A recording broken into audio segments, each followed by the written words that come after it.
आंघोळ वगैरे करून तयार झालेलो आहे. आणि कोणतं लोकेशन आहे दुसरं आपलं सुदगिरणे. हां, औरंगाबादचं सुदगिरणे लोकेशन आहे आपलं नेक्स्ट लोकेशन आजचं. सुदगिरणे गिरणे म्हणजे एरियाचं नाव आहे ते, गिरण्या नाही ते असतील गिरण्या पण काही असं दुसरं. खोली घेतली होती तर पण होती ना. काय पाहिजे बेल्ट कुठे माझा बेल्ट? तुला तुला माहित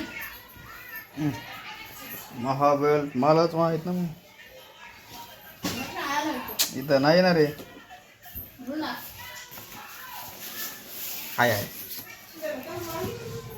एक मिनटं बेल्ट घालतो. आहे तयार होईल इकडे. टोपावानी दिसायला म्हणा काही म्हणे तिथं. आणि हा बाहेरचा व्ह्यू, ही गॅलरी, ताईचं घर आहे. अशा प्रकारचं आहे काही. अजून 2 फ्लोअर खाली. चला तर आजचं लोकेशन आहे सुदगिरणे. ते म्हणजे एरियाचं नावच आहे सुदगिरणे. इथून बहुतेक किती किलोमीटर आहे काय अंदाज नाही किती, पण आईला माहिती आहे, आई संग जायचं. तर चला जाऊयात ॲटो रिक्षानं, कारण बसनं इकडं ॲटोनंच प्रवास केला तर खूप छान वाटतं. बसनं नाही, बसनं जरा जाम होते तब्येत. हा बरं झालं झोपलेला आम्ही येईपर्यंत, नाहीतर हा जर जास्त उठलेला असलं तर मागं लागला असतं आमचं, रडला असतं यायला. त्याच्यावर रिक्षा लागतो, त्या रिक्षानं जायचं. तिकडे लागतं ना.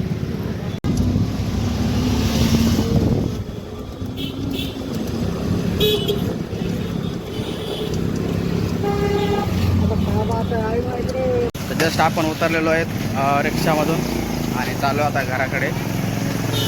हा एरिया आहे सुदगिरणीचा प्रकारचं काय काय कलर महागच होता, चॉईस करायची कलरची. 2-3 कलर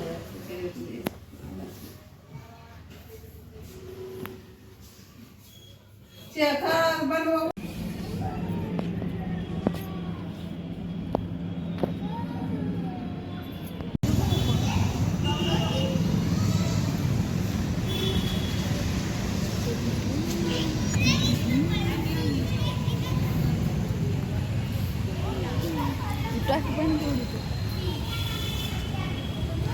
कमन गिमन मस्त बांधले.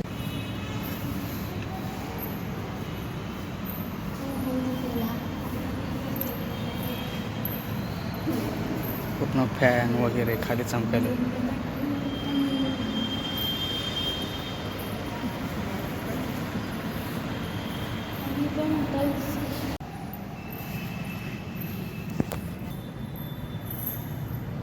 इकडे लाईटच लाईट, फॅन वगैरे, सिलिंग लाईट, खूप असं सुंदर. पुढं मला गेलं आपण पण जाऊ. हा स्टॅच्यू